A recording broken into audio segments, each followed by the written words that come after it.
Good afternoon, everybody. Uneducated Economist here. So I thought I'd talk a little bit about rents for just a moment. My entire life, anytime I've ever heard people talk about rents, they've always talked about how expensive they are and how it's unaffordable and how something needs to be done to try and bring in cheaper rent or more affordable rents.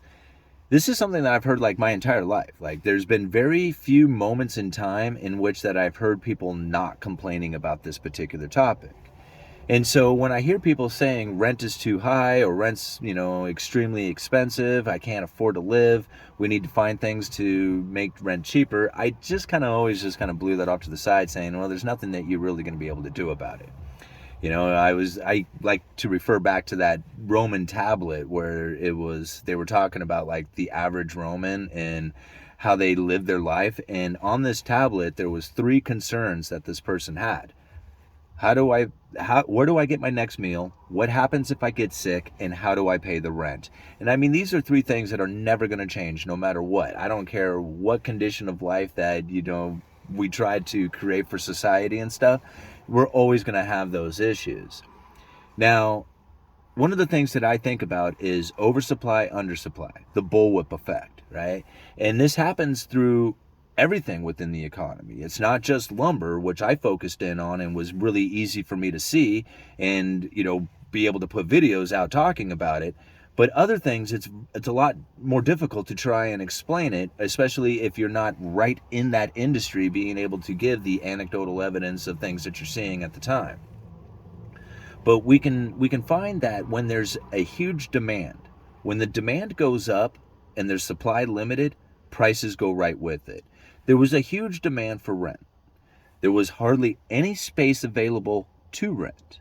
Prices shot way up. Now, I experienced this myself when I went to go buy my house. I wasn't even trying to buy a house. I was renting, and the landlord of the place that I was renting said, "Hey, man, if you don't want to buy this place, you're going to have to move because I'm looking to sell." So I had to move. I didn't want to buy that particular house. It wasn't in the location that I wanted. So I'm thinking, no problem. I'll go find a place to rent.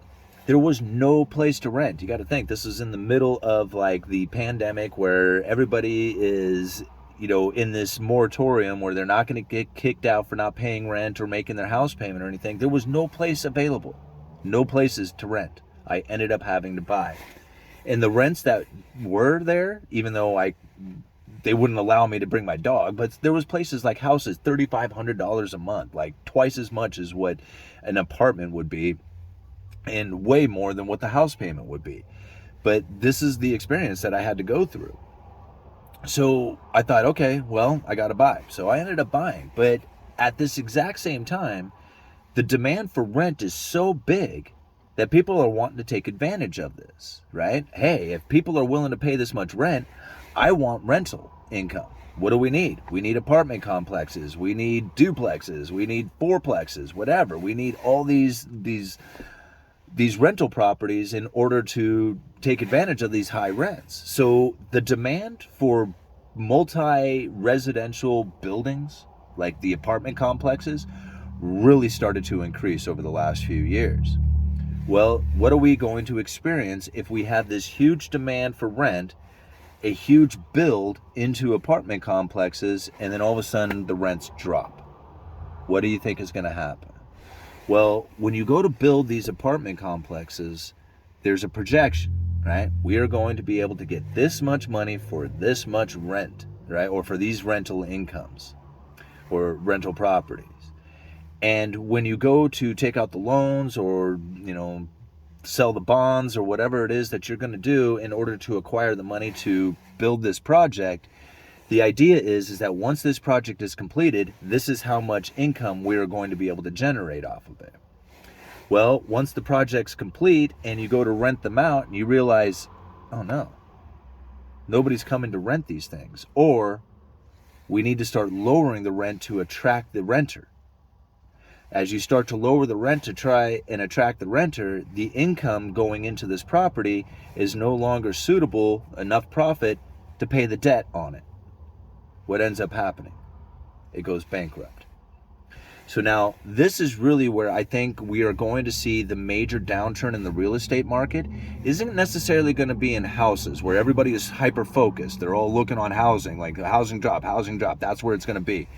I don't think so. I think it's going to be more in this commercial side of things, more in the apartment, multi-residential buildings that have recently gone up, with the idea that they are going to get high-paying rent income out of it, only to find out that it's not going to be that high, and that the availability to fill these units means lowering the rent in order to attract those renters. And that is going to bankrupt a lot of these apartment complexes out there. Now, that's really where I think people should be focused in on. I'm going to leave a few links down in the description for you so that you can kind of keep an eye on some of these things that are taking place. But then take a look around. Take a look around in your local communities. Take a look around at some of those apartment complexes. It seems that everybody, like even here in Astoria, we have the huge apartment complex that's, about ready to be completed out there. Here in our local area, I've heard plenty of other people say this exact same thing.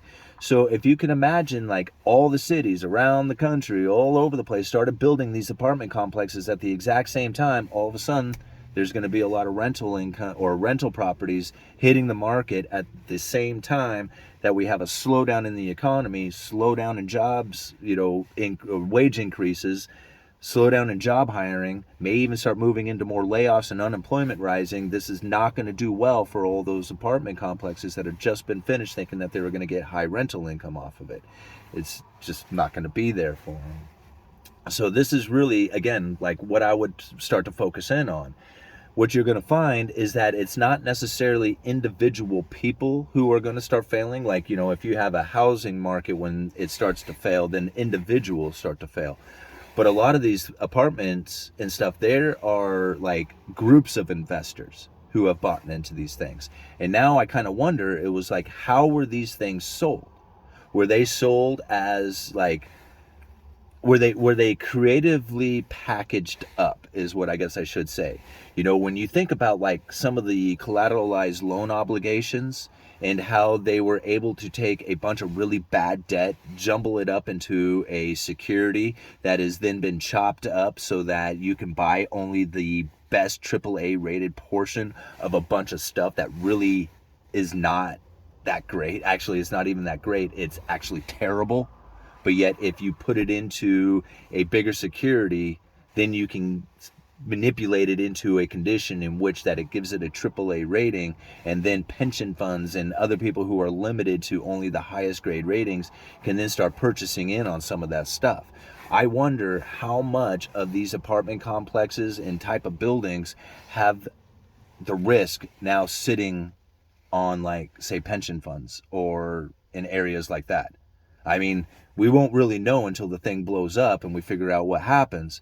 And then as the people start to fail, right, the people who have invested into this, whether it's an individual who put up their cash or it's a pension fund and they have no clue that they've even invested into this, who ends up winning off of the credit default swaps? Because you know that all these investments have an insurance policy that's covering it. Now, how much of that insurance policy has been sold? Who owns that? And how big is that going to kick in if these things start to fail? That's the question that I kind of have when I look at stuff like this. Okay, I'm going to leave it there. Uneducated Economist. You guys let me know.